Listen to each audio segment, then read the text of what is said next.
Hello, hello. Now we are on card number 5 in the tarot as we do the Decoding the Card series, a book by Sheila Ellis that has descriptions and ways to get more creative and intuitive with your tarot cards. This is number 5, the Hierophant. Hierophant. I've always never known exactly how I wanted to pronounce that. But some key words for this card are tradition, conventionalism, conformity, and religious beliefs. The Hierophant represents several principles of traditionalism, conformity, rules, and order. This card speaks directly to the importance of adhering to the status quo while embracing social conservatism and institutionalism. It is a reminder to follow established practices and take the orthodox approach when dealing with spiritual matters. The Hierophant is also a card to seek out the guidance of an expert or a teacher for advice and pursue higher education if necessary. Ultimately, the Hierophant encourages us to remain true to our values while respecting tradition and following the rules set by society. It can be a beacon of hope in times of difficulty, showing us that we can take comfort in our traditions and societal norms. Now, that is the most descriptive I've ever heard this card go into. It's really good definition. I haven't always thought of all of these exact things, but it's a lot of times when I read the card, it's about breaking through traditions into something new. That's just kind of the readings that happens for me. Um, but anyways, let's go ahead and go to the reversed definition now. Let me flip it over. I want you to see the Muse Tarot card good too, because I'm actually going to read from that Muse Tarot book with this Hierophant definition, which I found really interesting as well. So reversed, it can mean actually, kind of more of what I read the upright as. So I'm not a perfect reader. I still learn as I go as well. Okay, the reversed is nonconformity, unorthodox, challenging status quo, and personal beliefs. So the thing is that that's a lot of what I deal with in my reading. So that's why I typically read the Hierophant in that way. Okay, when the Hierophant card is reversed in a tarot reading, it suggests a lack of reliable leadership or counsel, which would lead to making wrong choices. See, I never heard that. Instead of conforming to the norms and expectations of society, this card encourages one to be more independent and carve out their own path in life. This can be an intimidating prospect, as stepping off the beaten path may involve taking risks and making unconventional decisions. However, doing so could lead to more significant personal growth and liberation. The reverse Hierophant indicates that it is best to trust your own intuition rather than the advice of others during this time. This card encourages you to look within and be guided by your heart rather than following the status quo. Okay, when we get to the point where I'm going to read the Muse Tarot one, it's whenever you pick favorites. If you've been following the series, if not, just hang tight. So this next part is where we go through and ask a series of questions for us to reflect upon. And if you want to pause and get a notebook, to write things down, or you just use the pauses to reflect on your own, however you want to do this. But before we get to the personal notes, let's go over a few elements and symbols. Okay, the number for this card is 5. The numerology link is the 14th card in the major arcana, Temperance. The element is Earth. The astrological association is Taurus. The energy is receptive. Okay, Taurus likes to stick to what they know, so that really does make sense. The symbols here are crossed keys, unlocking knowledge, hand giving blessing, channeling divine energy, the Pope, traditional religion, and priests, students. Okay, so now let's go to the personal notes. Okay, in this section, although it is important to know the traditional meanings, it's just as important to create your own connection to the narrative for the cards. Reflect on this card and answer the following questions. Okay, so reflect on the Hierophant card and ask yourself, what is your interpretation? What does this card mean to you?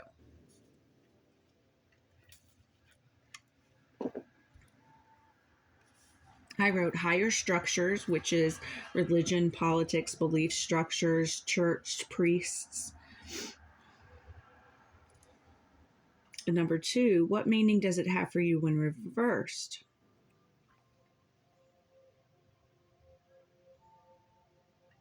I wrote that old belief systems are no longer of service to you.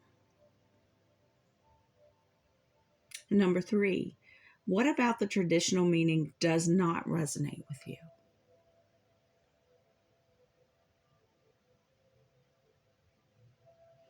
I wrote none, but like I was saying earlier, it is interesting that I've been reading it usually as the reverse position, even in the upright. And what actually supported that was the Muse Tarot. So I'm going to read that in just a few minutes. Number 4, what other impressions do you have?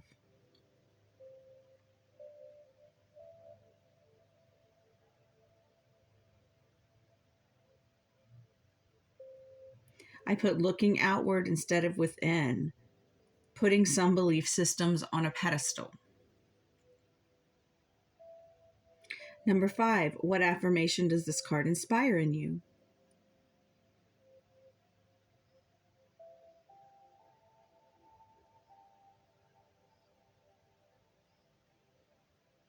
I put as without, as above, so within and below. And number 6, how could you utilize this card in a reflection or ritual? I think basically paying respect to traditional religions and the mythology and all of that, but also um, having do some kind of mind expanding ritual or meditation to help open your mind to what is true for you, not just a structured organization. I guess it probably has to do with my placements, my Chiron and my Lilith, and them being in Aries, but I'm very much kind of like always been sort of like rebellious, a little bit like, let's think of something a little differently.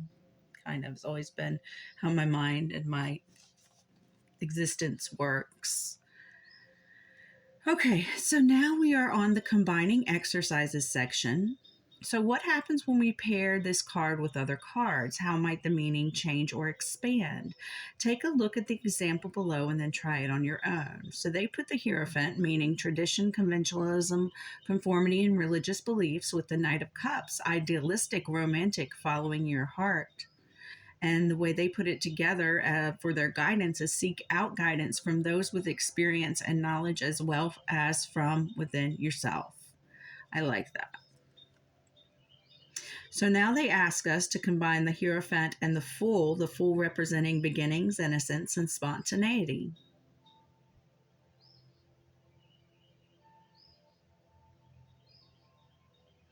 I put for my interpretation, a new belief or idea is appealing to you now. This could be vastly different from the ideals you grew up with. And the second one is add the Hierophant and the Nine of Cups.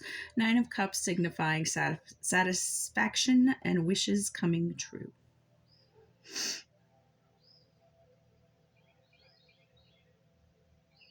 I put finding contentment and belonging in your belief system. So, yeah. Number 3, they asked you to put the Hierophant with the World, which represents completion, integration, and fulfillment.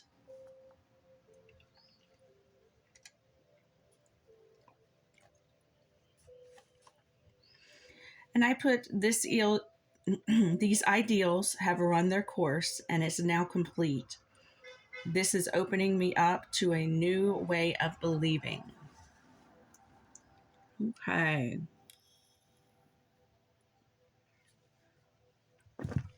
So now we're into the deeper understanding portion of the chapter. To become more intimate with this card, it's helpful to understand its appearance and influences for you personally. There are questions for reflection below. Answer the ones your intuition guides you to and come back to others. The first one is, who are your mentors?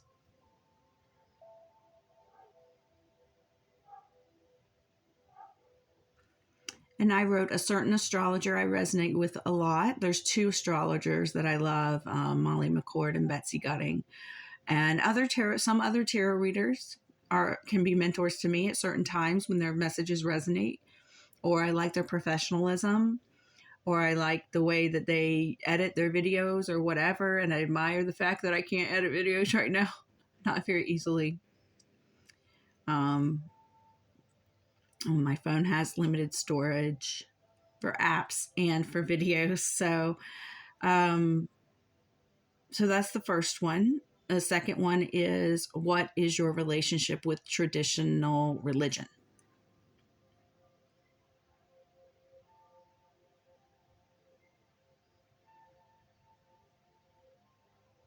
Like I was stating earlier, I find the mythology and the philosophy interesting in traditional religion, but I have my own spirituality. I don't really have a relationship with traditional religion other than enjoying the mythology. And sometimes I see signs and synchronicities in certain things having to do with traditional religion, sometimes with Greek mythology, Egyptian mythology, sometimes things that are in the Bible as well. But I'm not really about religion. I'm about spirituality. Religion is different. I think that's on the way out.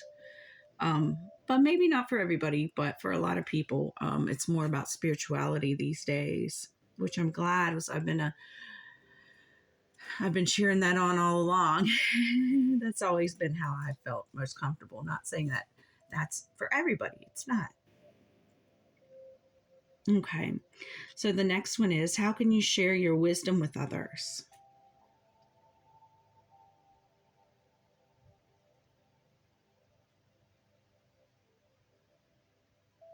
I put through doing readings. I do. Sometimes daily interaction if someone needs advice in my life. Yeah, I can share some wisdom that way too, if it resonates and if it feels appropriate. I don't push people onto my beliefs. I don't push my beliefs onto people, rather. Sometimes I say things backwards. It's backwards land in my world. Okay, the last one here is, what would you like to learn? What would you like to learn about?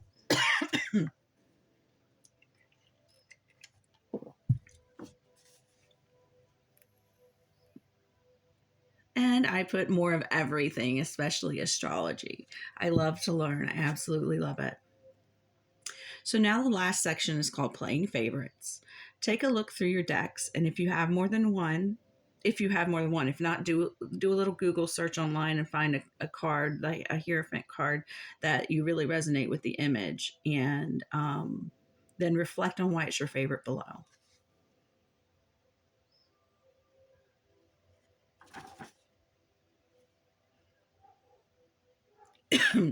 And I love the book description of the Muse Tarot along with the image of the huge person and then the smaller one there. And I am going to read that description for you from the Muse Tarot.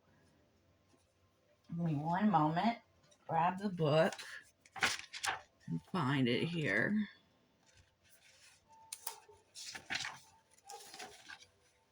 All right.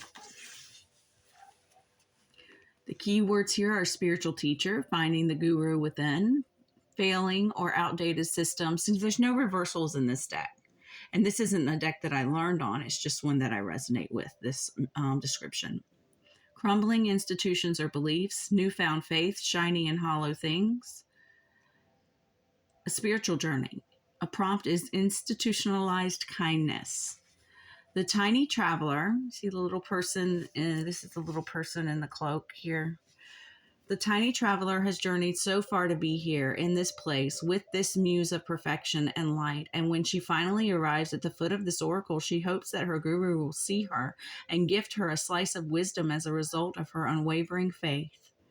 Wanting to make sure she performs the ritual perfectly, she starts a small fire to warm her soul and begins to craft her devotional lantern, as most do when they arrive in this place. As she works, a voice floods her awareness. Sweet soul, thank you for visiting me. I ask you to look at the form in front of you. Are you worshiping me for how I look? Or are you worshiping me for the way I act? Or do you worship the same? Or do we worship the same? Aren't we the same, you and I? The muse winks and continues, and therein lies the secret, beautiful heart. I see you. I see your profound inner wisdom, and I see now it is time to lead yourself in service. Dear teacher, sacred mentor, dear loving leader, guide, I am deeply grateful for your heart, untethered, net cast wide. So I thought that was really nice. Description of it, and it kind of combines the reversal in there a little bit as well, which is really really interesting. But I like, I've always been someone who actually have a little bit of a problem with authority and the way things are set up. I ask why. I ask, why is it like this? Why does it work like this? And how does that make sense to me when it comes to religion? So I hope you enjoyed this portion. I'm going to go and do some monthly readings since I've got through the first 5 cards of the major arcana here. So if you're watching this in real time, then I will be doing some monthly tarot readings coming up, and then I will come back to the series after that. Thanks a lot. Take care.